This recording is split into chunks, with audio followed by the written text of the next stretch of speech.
Hello, everyone, and welcome to another edition of CEO and Market Expert Interviews. I'm your host, Lucia, and some of you know me as Triangle Investor from X. Today, we are talking gold, and I have a very good and competent guest to discuss that topic and much more. I'm joined by Head of Research for HANetf, Mr. Tom Bailey. Tom, welcome to my show. It is great to have you here. Thanks for having me. Glad to be here. Thanks. Let's start with your background and your role in HANetf. Tell us more, please. Sure. So my role is head of research at HANetf. My background, I came to work at finance company, ETF company, basically through being a journalist. My first jobs after graduating university were journalism, and I moved into finance journalism, and more particularly kind of asset management focused side of finance journalism. So I was writing about obviously markets in general, but also what's going on in the world of mutual funds, investment trusts, and inevitably ETFs. And then around 2020, I went to work for Interactive Investor as an ETF specialist because I'd much more kind of focused on ETFs, and I'd seen the kind of exciting growth of ETFs, and that was definitely a topic area of kind of asset management world that I thought was kind of most dynamic and interesting. So I went to work for Interactive Investor, which is a UK brokerage, as an ETF specialist. So essentially, this was kind of doing research, writing up reports, comparisons. On essentially the ETF universe available on that platform to UK-based investors. And then obviously, as many of your listeners will know, you have various different types of ETFs, right? So when I was kind of covering ETFs a lot at that role, there's only so much you can say about S&P 500 tracking ETFs. Okay, sometimes the rebalance is interesting, like when Tesla got added, but they're not always. There's not that much to say about these kind of these more popular ETFs, right? So I found myself much more focusing on kind of the niche corners of the ETF market because there's much more going on and dynamic and kind of news around them. And given the time period, kind of 2020, 2021, it was thematic ETFs were top kind of in terms of interest among investors. And then so through that, I met the CEO of HANetf, Hector McNeil. So lunch a few times and then came to work for Hector at HANetf. And that was about 2.5 years ago. Nice. Okay, give us an overview, some intro to HANetf. What does HANetf do, actually? Sure. So HANetf stands for Hector and Nick, Hector and Nick Exchange Traded Funds. So Hector and Nick, Hector McNeil, Nick Bankowski are kind of two serial entrepreneurs in the European ETF industry. This is their fourth ETF business, and this one is particularly is a white label ETF issuer. So kind of what they'd seen is this growth in the US of white labeling of ETFs. So what that means is, there's lots of asset managers want to get into ETF world, but they don't necessarily have the tools to do it themselves. And so you saw in the US the growth of white labeling. So what they decided to do for Europe was launch HANetf as Europe's first white label service for ETFs, but also first full service white label. So essentially what that means is we will work with third parties, typically asset managers, but not always. There can be other sort of institutions who essentially want to create an ETF but don't have the ability to do the kind of technical, legal aspect, the creation of it, the management of it, and as well the distribution. And so the typical partner we'll have to create an ETF with will either be generally a US-based asset manager who might already have a successful ETF business in the US. But as many of your listeners will know, you can't actually buy US domiciled ETFs within Europe. And they have to be UCITS. And so rather than those asset managers going and kind of, if they want to enter the European market, right, because it's growing, we've seen a CAGR of ETF AUM in Europe grow about 15% over the last decade or so. So obviously lots of asset managers in America want to enter the European ETF market. But if they want to do that, they have kind of a few different ways to do it. The first is obviously setting up their own business in Europe. And that comes with all sorts of difficulties. Obviously, they have to hire teams on the ground. It's a lengthy process. It can take years, costs a lot of money. The other is to buy an ETF company within Europe. There's less and less available in terms of kind of those that could be bought. But obviously, that's how some of the asset managers from America have entered the European ETF market. Or the third option, which HANetf offers, is this white label service. So then they get that infrastructure. And I think one of the key parts for those US partners is the distribution, because Europe is a fragmented continent. If you want to sell ETFs in Europe, if you want to gather AUM in ETFs in Europe, you have to be listed on multiple exchanges. So obviously LSE is a London Stock Exchange, obvious one. But at the same time, you got to list in Frankfurt, you got to list in Milan, and maybe Switzerland as well. And then at the same time, if you want anyone to have any interest in those ETFs, you need a sales team on the ground who know the local people, know the local way of doing things, local culture, and obviously importantly language too. So often that distribution is another aspect. And then, so I'm not kind of going on here, and we want to get to gold, and then just also briefly, the other client might be, or partner rather, would be maybe a European or UK based asset manager who typically only done mutual funds in the active world, say, but wants to enter ETFs. Then obviously we can assist with that and do the same in terms of creating an ETF. Or sometimes, as one of the products we're going to talk about later, one of our gold ETC. With that, we actually partnered with the Royal Mint, which is the UK's sovereign mint. Obviously, they sell gold as an investment product, physical gold, but obviously moving with the times, they wanted to ensure that they were able to offer an ETC. But obviously, being the Royal Mint, their expertise is not creating and structuring ETCs and selling ETCs. So by partnering with us, they're able to do that. So that's kind of how we, nutshell, about 4 billion AUM and around 30 products on the platform.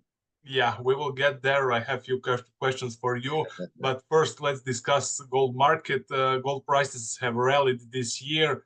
What has been the key reason for that? Yeah, I mean, so yeah, it's been a great year and a half, half a year or so for gold. So if you take from the lows up to the highs, 23%, reaching all-time high of $2,450 an ounce. I think there's several reasons, but I think if we were to kind of try and summarize it, two reasons in one word: geopolitics. So the first is obviously investors want gold in times of perceived instability. So obviously we have major war going on in Europe. There's obviously the conflict in the Middle East, which daily seems to be on the edge of potentially escalating. And so many investors want gold as a safe haven asset.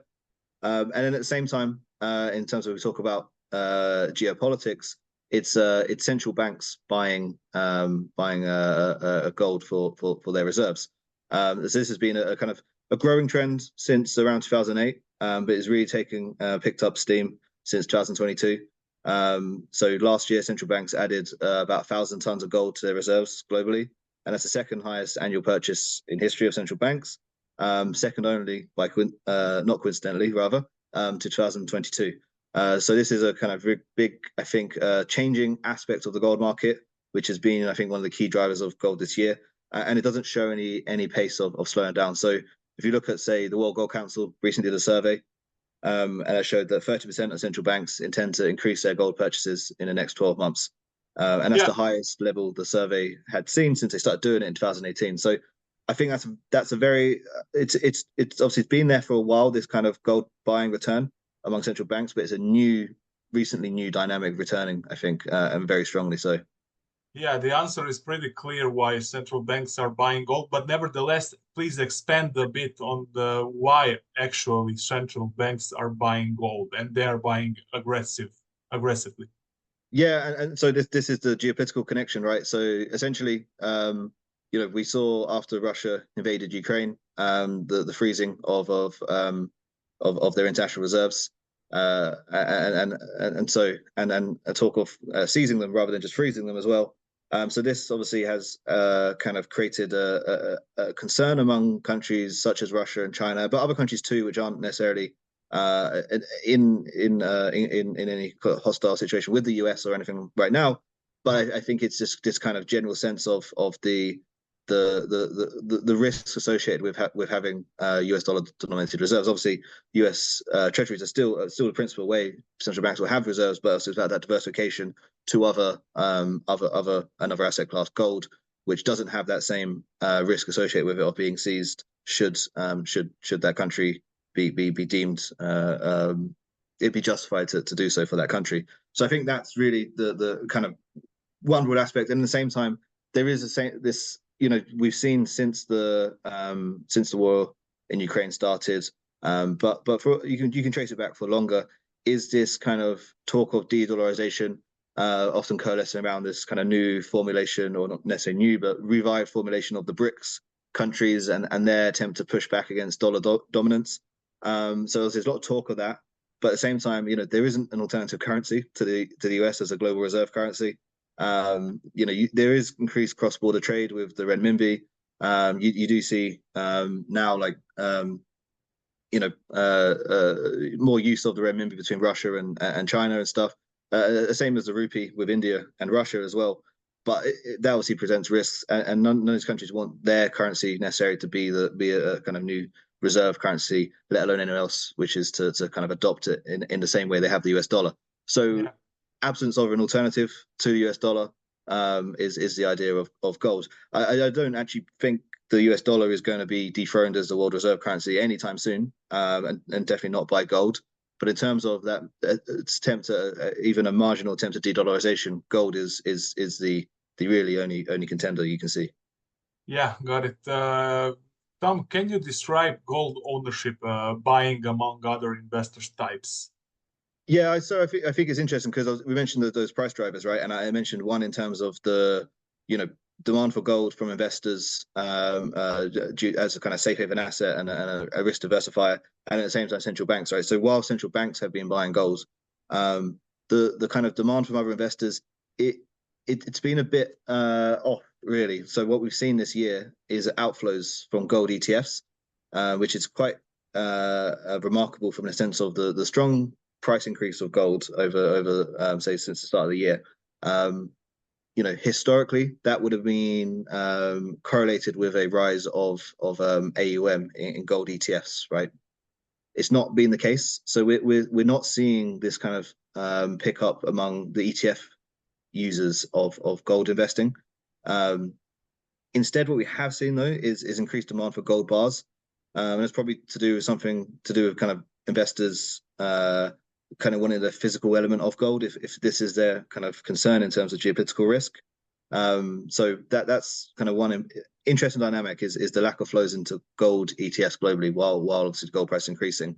But at the same time, if you take a bit more of a longer look, we can see that investors are using more gold than they were several years ago. So again, using a survey from the World Gold Council of this time North American professional investors, they found that 85% reported an allocation to some type of gold investment, and that's up from 76% in 2019. So there is an uptick in gold ownership among investors. Just that this year so far, and some part of last year, we saw outflows in terms of people holding gold by ETFs, which is also an interesting dynamic to see.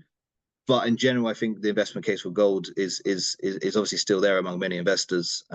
And at the same time, if you look away from the markets which typically use ETFs, so we can see strong demand for gold among Chinese investors. They're not using gold ETFs. Obviously, ETFs are still predominantly a tool for investors, at least among private investors in North America or Europe. Not so much in China for now, at least. But obviously, we've seen strong demand among Chinese savers for gold, and it makes sense, obviously, given the implosion of China's real estate sector. And at the same time, if you look at, say, performance of the Chinese local stock market, I think it's down 30% over the last 3 years. It's obviously not a very attractive place for Chinese savers to try and store some value. And obviously, gold instead presents a means to do so. And as well, given Chinese consumer sentiment is still quite weak. It's not recovered from COVID, so there is a slightly higher amount of savings among Chinese than was the case. And so obviously that all adds demand for gold. And so I think there's very different kind of types of gold investors determining who's buying how. But what we can see is I think the long-term trend is growing acceptance of gold as a needed diversified in a portfolio. But at the same time, we're expecting those ETF inflows perhaps to start picking up soon. Excellent. How has the relationship between gold prices and historic indicators like real yields and the US dollar evolved recently? Can you expand on that? Yeah, so this is one of the interesting aspects of the recent rally in gold. So gold is typically inversely correlated with US real rates. So obviously gold produces no income, no cash flow. So if you're holding gold rather than say US government bonds, there's a massive opportunity cost there, right? Particularly if if the base rate is around 5%, as you get 4.5 roughly on the US 10-year, and instead you hold gold, obviously that's income you've lost out on. If you take both as a safe haven, right? Obviously, if you assume risk, obviously the element of risk around US Treasuries, that's one aspect. But at the same, if you take both to be essentially safe assets, one's paying you 4.5%, one's not paying you anything, then obviously there's an opportunity cost, right? So with the latest gold rally, it's kind of interesting that it happened at a time when real rates were rising, right? The Fed hadn't cut, still hasn't cut, but at the same time, inflation rates have fallen so far this year. So it's not necessarily some part of that rally was potentially investors looking forward to rate cuts, but at the same time, the real yield being it was rising. So that correlation between real yields, or rather inverse correlation between real yields and gold, seems somewhat breaking down. And at the same time, gold typically has a relationship with the dollar. So gold is more restrained. Gold performs more restrained when the dollar is strong. That correlation is kind of broken down a bit more over a longer term. If you look back to 2008, we can see that kind of relationship not quite there anymore in terms of kind of the correlation weakening. But that's also been a feature this year, right? The dollar is very strong compared to, say, a basket of currencies. But at the same time, gold has been had a strong period of performance. So I think it's quite a interesting time for the gold market, and it seems to be taking on life of its own away from those traditional correlations. And I think if you kind of the key driver really has to be these central banks, which are purchasing on a basis on different calculations than kind of your traditional investors would. Yeah, you made a good point here. Tom, why do investors want gold in their portfolios? Plain and simple. Yeah, so gold. So with the old saying, gold is money, everything else is credit, right? It's no one's liability. So gold's played a role as a safe haven for a long time. Obviously, since ancient times, people have been using it as a store of value. So it has a kind of historic kind of aspect to it in terms of it's always been there as a store of value. Humans have, as far as we can, recorded history tells us, viewed it as the store of value. So in terms of if people are worried about the geopolitical situation and what that'll mean for markets and other asset classes, if they're worried about, say, the US election or the US deficit, as increasingly many are, gold obviously acts then as a safe haven asset. At the same time, it's a diversifier in a portfolio. So if you look at the correlation between gold and equities, they're inversely correlated. So that's makes it an appealing aspect in a portfolio, even if it's just a small allocation, as many kind of professional investors will have for small allocation. There's obviously a very strong case for that. And then the other part, obviously, we've seen kind of this return to inflation over the past 2 years. A bit longer, really, but yeah, this idea of gold as an inflation hedge. But I think we need to be careful with that argument. I think gold's relationship with inflation is a little bit more complicated than just saying kind of viewing it as simply as inflation hedge. In terms of if you get a CPI print that comes out strong, gold does not rally, right? In terms of that kind of close short-term relationship, it's most kind of when you look at the data, it's not really there. But what you do see is that in periods of high kind of sustained inflation, stagflation, like in the 1970s, gold was one of the only asset classes that did produce real returns. So I think the inflation part is more of this kind of as a safe haven asset in terms of if the world enters a period of stagflation, then gold is a diversifier, kind of a hedge against that risk, and that's I think more how we should think about gold as an inflation hedge rather than as something that's kind of directly correlated all the time. It's in terms of the worst case scenarios, such as a return to sort of 1970s style economic crisis. And obviously, whether or not we'll see that, I mean, obviously, inflation rates are coming down. US economy, at least, is ticking along strongly. So, those fears are not necessarily as prevalent there as they were in, say, 2022.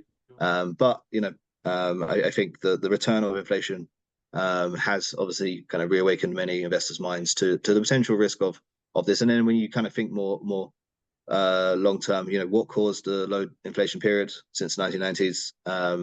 up to 2021. Several reasons, right? But if you pick a lot of those reasons, they'd seem in peril, right? So if you think of, say, one reason was the entry of to the global labor force, those countries which had been communist, or I might still be communist, such as China, but obviously entered global markets. That was obviously massively deflationary. More broadly connected, deglobalization. That's no longer, obviously now everyone's talking about deglobalization, and in terms of reshoring of supply chains might prove to be inflationary. So and at the same time, the demographic age profile of a lot of the world, including China, but obviously importantly Europe and North America, again, kind of adds to those worries about, are we going to see a period of sustained inflation? Yes, obviously inflation's come down.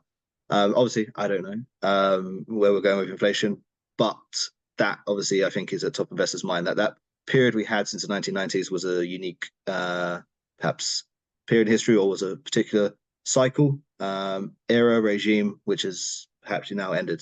Who knows? Yeah, nobody knows what's going to happen. Agree. We didn't discuss gold miners' performance. How have gold miners performed during the recent gold price rally? Yeah, it's a bit disappointing, really. If you look at year to date, gold miners underperformed the price of gold. It obviously depends which index you look at, but generally they've not outperformed gold, and that's notable because the idea is obviously, often with commodities it's the miners that outperform, and it holds true usually for gold too. They have that operating leverage when there's a rally in the price of what they're producing. Their costs are fixed. The all-in sustainable cost doesn't change, but that gap between the all-in sustainable costs and what it can sell at increases, and as you get that amplified kind of effect on their earnings, and obviously with that their share prices. But that's not happened so far this year in terms of the share prices, in terms of performance of the stocks. It could be the case that we're yet to just see a catch-up play, that this is going to it might just take a bit longer to feed through, and gold miners might start to run soon. But I think for now, I mean, there's speculation out there for why they've not really outperformed. I think there isn't really a convincing case yet. I think what's happened there is a little bit of a conundrum. I think we lean towards the idea that, I think it might just be a lag. We think gold is still going to be kind of a key asset class, and while we might not necessarily see the percentage increases we've seen since the start of the year, we think gold price, we're still fairly positive on it, and we think that will feed through to the miners at some point. But you have some people pointed towards the fact that if you look at all-in sustainable costs of miners, they are near record highs. So this is obviously the cost of. So it's about was it $1,700 kind of average. So obviously that leaves a nice margin with gold at roughly now 2,360, I think, roughly around there. It leaves a nice margin, but obviously there's this idea that gold is finite, global supply, cost production, it should continue to rise as more is extracted and deposits are harder to reach. And at the same time, you have had gold miners, I think, very they've got a long memory, it seems, this time around from the last bear market, and reluctance to invest, and much more cautious in their capital, which is a good thing. Obviously, the past kind of bear markets of a lot of mining companies has maybe been a lesson learned, and they're a bit more cautious this time around. Yeah, agreed 100%. Tom, I would like to cover the part of your job, the one we touched on at the beginning, that is specifically the ETFs. HANetf has two gold-related ETFs. Can you tell us about HANetf's ESG gold mining ETF, and what makes it unique compared to other gold mining investments? Sure. So we have as you say, we have two gold products, one an ETF and one an ETC. I'll explain the ETC part after, obviously, but with the ETF, that's a gold mining ETF. What we try to do with this has got two unique features. So the first is that it's ESG screened, and so obviously sometimes people And obviously ESG is increasingly criticized, and when you say it's an ESG gold mining ETF, some people might roll their eyes out. Even gold mining can be ESG. But I think actually, if you kind of consider what ESG should be, I think it makes complete sense. So if you consider, ESG as a term has been, I think, very widely used to mean everything and anything. I think what ESG, the kind of core point of ESG is about risk mitigation, right? Is including non-financial metrics into the stock selection process, either mechanically, data driven by index selection, or by an active manager. In our case, it's index based. But if you think about the point of that is for risk mitigation, right? So if you're an investor and you want to invest in gold miners, okay, so that's your starting point. That's what you want. Then what we say without our ETF as well, what we do is we use Sustainalytics. So we screen for the 25 best in class gold miners from an ESG perspective, right? So these are the ones obviously that score well in terms of environmental, social, and governance. So what we're saying is that there's potential risks associated with the gold mining sector, and we hope to mitigate those risks by providing you the exposure to the 25 best in class stocks, right? So obviously consider gold mining. The first point obviously on the E, right? So environmental, gold mining is an energy intensive process. It involves a lot of energy in terms of moving incredible amounts of earth to recover the gold. And so, but the gold miners can control that in how they act. So they can become, they can decide to use on-site renewable energy, right, rather than fossil fuels. They can. So there's very different ways gold miners might do this, and that's not. Now, why should an investor care about that?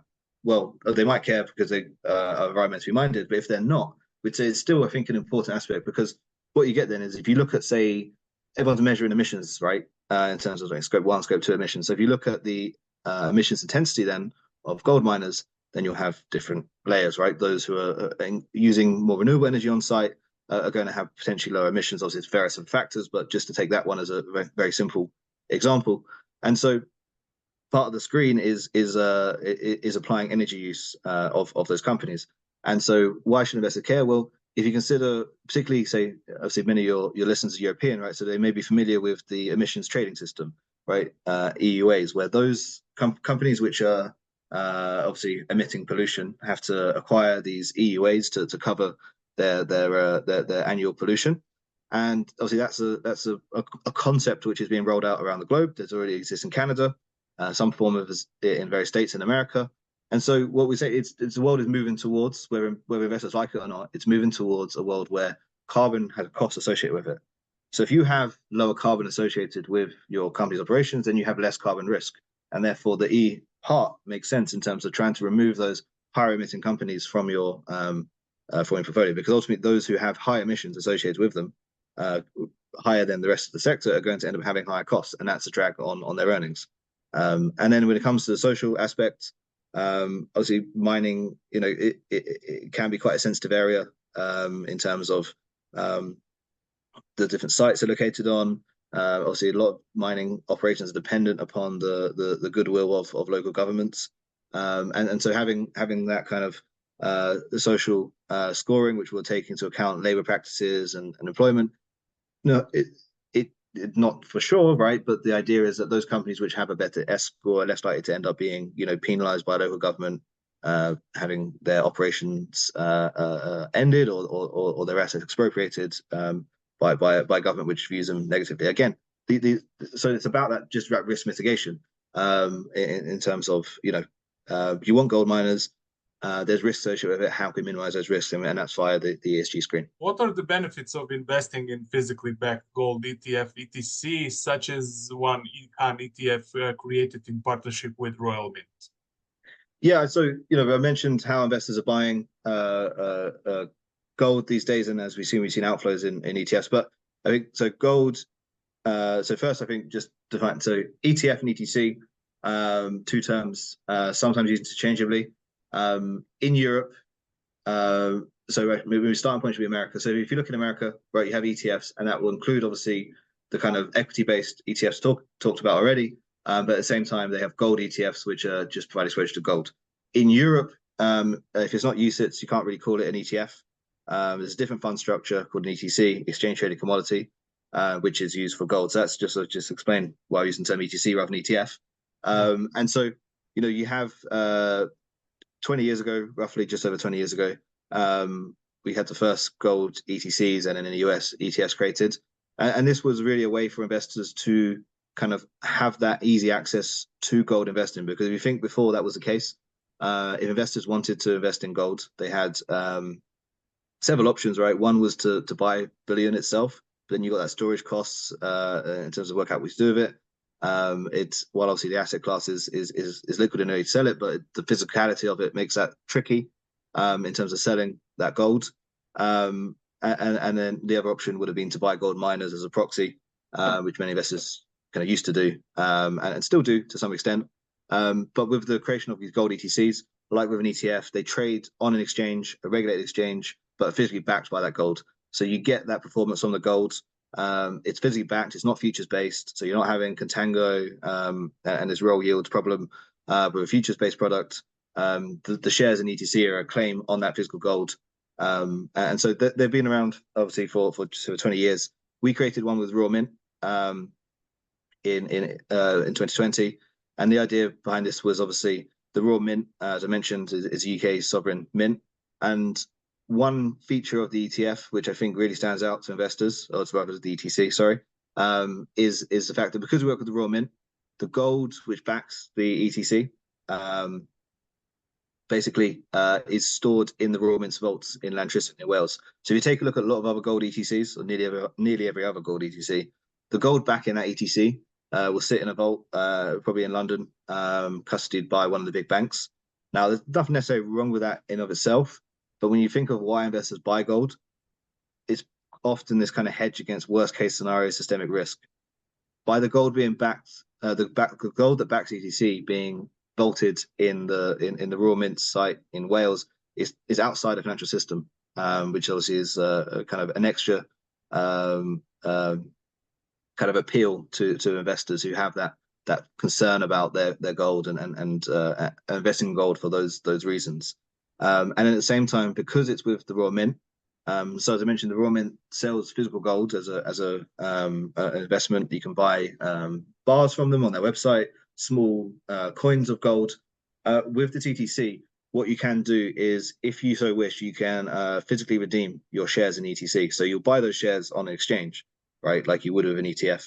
But if you don't want to redeem that for cash itself, you can go, you come to HANetf, and you can redeem those shares for actually the physical gold, and you can select from the Raw Mint's website those which do you want gold sovereigns or kind of traditional gold bars? Obviously, it depends on what your holdings are, and so I think it brings that gold, the gold ETCs back to that physicality, right? Because while investors, they don't actually want necessarily the gold all the time, but knowing that if they invest in that ETC, they have the ability to call in that gold to themselves that they have a claim on for the ETC at any time.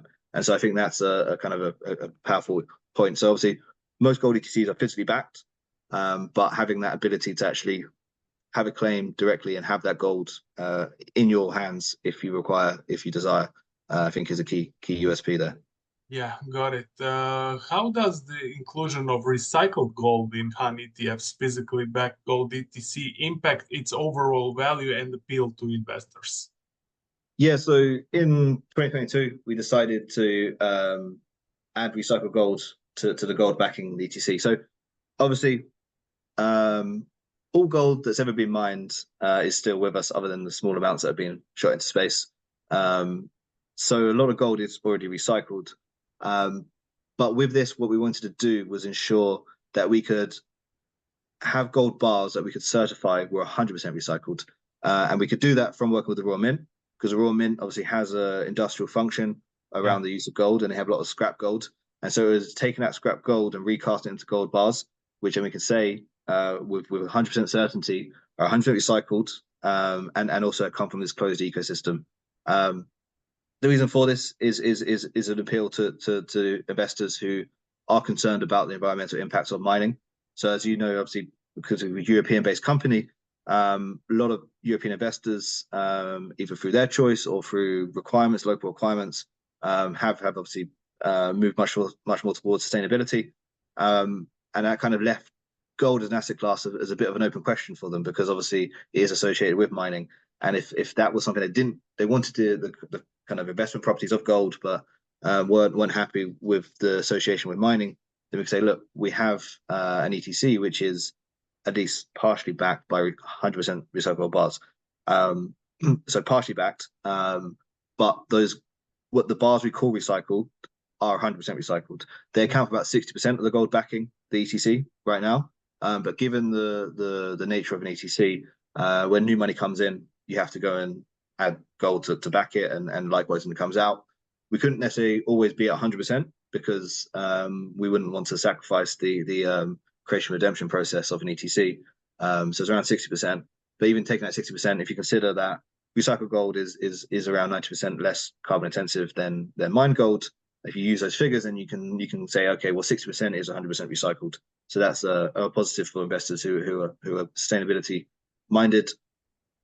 And then at the same time, with that recycled gold aspect, we're always going to be trying to increase that up to the highest point possible. And so that's kind of, for investors, I think, quite a comforting aspect. So we did that in 2022, and since then we saw our assets there kind of go up steadily, and that is those investors who wanted that recycled element. Got it. Just quick return to Royal Mint, and this is my final question. What role does the Royal Mint play in the creation and management of HANetif's physically backed gold ETC? Yeah, so I mean, it's like with a lot of our golds, a lot of our ETFs and ETCs. Essentially, it's kind of the Royal Mint are the experts on this kind of responsibility on sourcing of gold, and they have their own experts on gold itself. Obviously, we have plenty of gold expertise in house, but often with HANetf, what it is, it's a marriage of our ability to create, manage, and distribute an ETF or an ETC, and the kind of the IP brand knowledge capabilities of the partner we partner with in the case of Royal Mint. So in that sense, it's we both kind of play a complementary role with each other in that. Royal Mint has lots of kind of great research coming out on gold. That's their primary obviously function from an investment perspective. They also do non-gold coins for currency purposes, but so it's been a pretty positive kind of relationship in that sense. And they're big in general on sustainability, which has been one of those drivers of kind of when an investor wants to invest in a product, they don't just look at the product itself, they do due diligence on the companies involved. So it's been kind of great having the Royal Mint with their kind of focus on sustainability. And they recently, so isn't the gold that's in backing the ETC yet, but Royal Mint recently opened a gold recycling plant on their site in Wales to recover basically gold from electronics, right? Because obviously a lot of gold sits inside electronics, and to try and recover those, and so they're quite keen on that. And I think also to just kind of bring back to the other point about the recycled gold aspect, one thing we have seen in terms of gold is you see lots of other companies which use gold either for jewelry or electronics. So Apple, Pandora, two key examples, are increasingly focused on recycled gold themselves. They talk about using recycled gold in new iterations of the iPhone, or Pandora saying more recycled gold in terms of their products they sell. But we kind of felt the financial service industry wasn't necessarily focused on doing that. But the financial service industry is a big player in gold demand, right? So obviously with this recycled gold element, we felt that was kind of bringing asset management and financial services into in line with the rest of the gold kind of corporate demand you see. Okay, that was Tom Bailey, head of research for HANetf. Tom, thank you for coming to my show. It was a great chat, and I wish you luck with your business. Thank you very much. Thank you.